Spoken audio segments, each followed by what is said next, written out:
नमस्कार दोस्तों, स्वागत है आपका बहुत बहुत Ramanuj maths classes online channel पर। उम्मीद है आप सबकी तैयारी आगामी आने वाली आरपीएससी संस्कृत विभाग सेकंड ग्रेड की तैयारी अच्छे से चल रही होगी। आज का वीडियो भी उसी टॉपिक को लेकर के है कि आप एक टारगेट क्या सेट करें। आपके जो आपको पता है केवल 68 सीट्स ही आई हैं आपके संस्कृत शिक्षा विभाग सेकेंड ग्रेड मैथमेटिक्स में, और फॉर्म भरने वाले स्टूडेंट्स हैं इस बार बहुत बम्पर उछाल आया। स्टूडेंट आपको पता होगा 68,000 स्टूडेंट्स ने फॉर्म भरा है, जो पिछली बार यानी कि 2022 की आरपीएससी संस्कृत विभाग सेकंड ग्रेड की जस्ट डबल है। उसमें लगभग आपके 37 से 38,000 स्टूडेंट ने फॉर्म भरा था, जबकि इस बार ये आपका आंकड़ा 68 से 70,000 तक पहुंच गया स्टूडेंट। तो एक बहुत बड़ा आंकड़ा है मात्र 68 सीटों के लिए। तो दिमाग में आता है कि सर हम किस लेवल तक तैयारी करें और हम क्या अपना एक टारगेट सेट करें। ठीक है स्टूडेंट, टारगेट सेट करें, ये सबसे इंपॉर्टेंट चीज है। तो स्टूडेंट हम आज उस टारगेट को डिस्कस करेंगे। मैं एक बार फिर बता देता हूं कि यहाँ मैं जो भी टारगेट बताऊंगा वो आपका एक जो एवरेज पेपर आता है जनरली, जैसा कि आपके 18 में आया, जैसा कि आपके 22 में आया, उसके बेस पर बता रहा हूँ। कभी कभी पेपर टफ भी आ जाता है तो मेरिट ऑटोमेटिकली डाउन हो जाती है। हालांकि अभी तक संस्कृत शिक्षा विभाग में पेपर जो है वो कभी भी टफ नहीं आया है। 22 में भी टफ नहीं था, उसके पहले वो पेपर आपके 18 में भी टफ नहीं था स्टूडेंट। ठीक है, तो हम डिस्कस करेंगे वो एक मेरिट पर, ताकि आप एक कट ऑफ यानी कि आप एक टारगेट लेके चलें स्टूडेंट। तो मैं बताता हूं आपको कि अगर आप जनरल कैटेगरी से स्टूडेंट तो आपको लगभग 275 से और 280 तक का टारगेट लेके चलना है ना। कितना? 275 से और 280 तक का स्टूडेंट आपका टारगेट होना चाहिए। अगर आप जनरल कैटेगरी से हैं तो ये मिनिमम टारगेट होना चाहिए। ठीक है, यानी कि कम से कम इस बार ही मेरिट जो है वो लगभग इसी के आसपास 270-275 के आसपास ही जाने की उम्मीद है 2022 में भी। ठीक है, जिसकी कि 3 बार काउंसलिंग हो चुकी है ना। तो जनरल कैटेगरी के स्टूडेंट ये आपका टारगेट होना चाहिए एटलीस्ट। अगर आप इसके आसपास की तैयारी कर रहे हैं तो आप डेफिनेटली आप जो है चयन की तरफ है। ठीक है, अब ये हम कैसे अचीव कर सकते हैं स्टूडेंट, क्योंकि आपको पता है कि अगर आप मैथमेटिक्स में 270 या 275 लाना चाहते हैं स्टूडेंट, तो जाहिर सी बात है स्टूडेंट कि आपको मैथ्स में स्कोर करना होगा, है ना। मैथ्स में स्कोर करना होगा, और जीके में हम लगभग कितना, तो स्टूडेंट डेफिनेटली अगर आप 275 से 280 तक जाना चाहते हैं स्टूडेंट, तो आपको मैथ्स में आपका स्कोर 150 से 160 के लगभग होना ही चाहिए। उससे कम पर काम नहीं चलेगा। हाँ, ये बात अलग है कि अगर आप जीके में बहुत ही एक्स्ट्रा ऑर्डिनरी हैं और आप जीके में 130-140 ले आते हैं तो आपका यहाँ काम थोड़ा आसान हो जाएगा, लेकिन ऐसा अमूमन होता नहीं है। बहुत ही कम स्टूडेंट ऐसे होते हैं जो कि मैथ्स में एक्स्ट्रा ऑर्डिनरी होने का तो जीके में भी होते हैं। ठीक है, जीके में आपके नंबर तभी आ सकते हैं जब आप पिछले 1-2 साल से लगातार आरएस एग्जाम की तैयारी कर रहे हो। अदरवाइज ज्यादातर स्टूडेंट जीके में 110 से लेकर के और 120 के बीच पर ही स्कोर कर पाते हैं, वो भी वो जब उनकी तैयारी अच्छी होती है। बाकी ज्यादातर तो 100 के अराउंड ही रुक जाते हैं।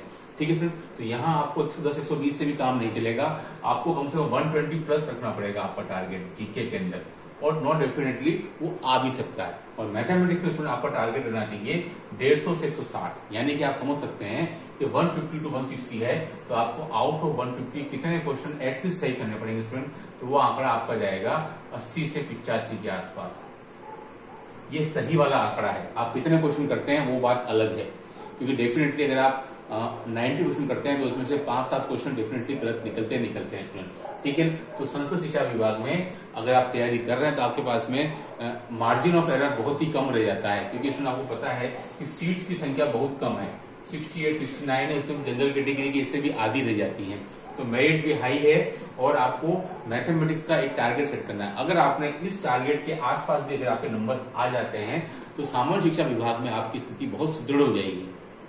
वहां आप पूरे कॉन्फिडेंस के साथ में जा पाएंगे और डेफिनेटली वो एग्जाम आप निकाल पाएंगे, क्योंकि उसके मेरिट कभी भी इसके आसपास नहीं जाती, इससे हमेशा 20-25 नंबर कम ही रहती है। लेकिन ये वीडियो चूंकि आपके संस्कृत शिक्षा विभाग के लिए है, इसलिए हम उसी पर बात कर रहे हैं। 275 to 280 के आसपास का आपको टारगेट रखना है अगर आप जनरल कैटेगरी में हैं। ओबीसी के लिए इससे आप 8-10 नंबर और कम कर लीजिए। ST/SC कैंडिडेट है स्टूडेंट, तो यहाँ से आप जनरल कैटेगरी से आप लगभग 40 से 45 नंबर तक कम कर सकते हैं, है ना। और अगर आप ईडब्ल्यूएस कैटेगरी में हैं तो आप ओबीसी जनरल से 8-10 नंबर, और अगर आप ईडब्ल्यूएस कैटेगरी में है तो आप ओबीसी से 8 से 10 नंबर और कम कर लीजिए। तो स्टूडेंट वो आपका एक टारगेट रह सकता है, यानी कि अगर आप ईडब्ल्यूएस में है तो आप 260 तक का टारगेट सेट कर सकते हैं, और अगर आप ओबीसी में है तो आप 265 से 270 तक का टारगेट। ये मैं उन पेपर की बात कर रहा हूँ जो एक ऑन एवरेज आते हैं, जो बहुत ही कठिन पेपर, जैसे 2022 की बात करें जो सामान्य शिक्षा विभाग का था, वो एक एक्सेप्शनल केस था। अगर हम उन पेपर को हटा दें स्टूडेंट तो एक अमूमन जैसा पेपर आता है उसकी बात हो रही है। यानी कि मैथमेटिक्स में आपको डेफिनेटली इतना टारगेट सेट करना पड़ेगा, और 80 से 85 के आसपास आपको मार्क्स लेकर के, मतलब ये आपसे इतने क्वेश्चन सही होने चाहिए, है ना। तो कहने का मतलब आपको संस्कृत शिक्षा विभाग में आपके दोनों पढ़े जो है वो बराबरी पे आने चाहिए, यानी कि जीके और मैथमेटिक्स। इसमें जो भी कम कमजोर रह गया तो वो फिर भारी पड़ जाता है। यानी कि अगर आपको जीके कमजोर है और अगर आप 100 के आसपास रह गए तो उसमें फिर मैथमेटिक्स में 170-180 स्कोर करना कोई हंसी मजाक वाला काम नहीं है, वहां फिर आपको बहुत ज्यादा प्रैक्टिस की जरूरत पड़ेगी। तो कहने का मतलब दोनों ही आपको पर डे बराबर होने चाहिए, तब जाकर के आप 68 सीट्स में अगर आप गंभीर तैयारी कर रहे हैं तो डेफिनेटली आप निकाल सकते हैं, कोई प्रॉब्लम की बात नहीं। अभी भी आज से भी आपके पास में लगभग 4.5 महीने डेफिनेटली हैं, और उससे भी ज्यादा समय आपके पास में है।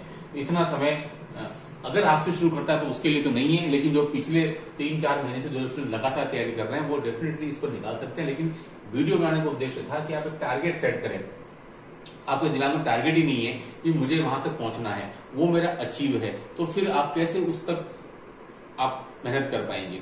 तो टारगेट आपका 250 नहीं है, वो सामान्य शिक्षा विभाग के। कई स्टूडेंट मुझे मैसेज भी आए थे कि सर क्या टारगेट हम 250 कट ऑफ के बारे में सोचे, तो नहीं, 250 में तो बहुत मुश्किल हो जाएगा, ठीक है।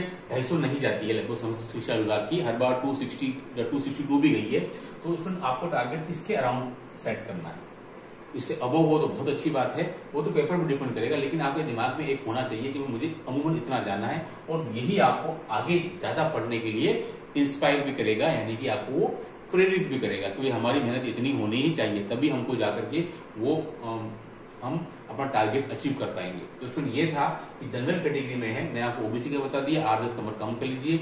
ईडब्ल्यूएस कैटेगरी तो और 8-10 नंबर कम कर लीजिए, और अगर आप ST/SC कैटेगरी के स्टूडेंट तो आप जनरल कैटेगरी से आप लगभग 40 से 45 नंबर अपने मार्क्स कम कर सकते हैं जनरल कैटेगरी वाले से। यानी कि आप सोच सकते हैं स्टूडेंट कि आपके मार्क्स ST/SC में 230 to 235 के अराउंड भी आपको एक टारगेट सेट करना है, ठीक है। तो टारगेट दिमाग में रहेगा आपका, तो डेफिनेटली आप उसके अकॉर्डिंग ही अपनी मेहनत भी करेंगे, और आप लगातार इंस्पायर होते जाएंगे। इससे आप अगर कम का रखते हैं तो फिर आपको मेहनत उतनी हो नहीं पाएगी। यानी कि आपके दिमाग में होना चाहिए वो पेपर में डिपेंड, जैसे आप पेपर देखें लगता है थोड़ा टफ है तो उससे कुछ 5-7-10 नंबर का अंतर पड़ सकता है, अदरवाइज ज्यादा कोई उम्मीद नहीं है क्योंकि 265 वैल्यू चला जाए ऐसा कुछ मुझे नहीं लगता है, ठीक है। पेपर को बहुत सारा टफ भी आ जाएगा, क्योंकि आपको पता है 22 दिसंबर 2022 का पेपर टफ था, लेकिन तब भी मेरिट आपकी 246 नंबर थी, यानी कि उम्मीद से या सोच से काफी ज्यादा थी, ठीक है। तो आप कभी भी मेरिट का आप अंदाजा नहीं लगा पाते, कई बार वो आपकी सोच से आगे निकल जाती है ना। तो इतना टारगेट आप डेफिनेटली रखिए, फिर देखिए आपकी तैयारी आप करिए उसके अकॉर्डिंग, फिर देखिए आपकी मेहनत जरूर रंग लाएगी। इस वीडियो में इतना ही। Do like and subscribe my channel. Okay, thanks, धन्यवाद।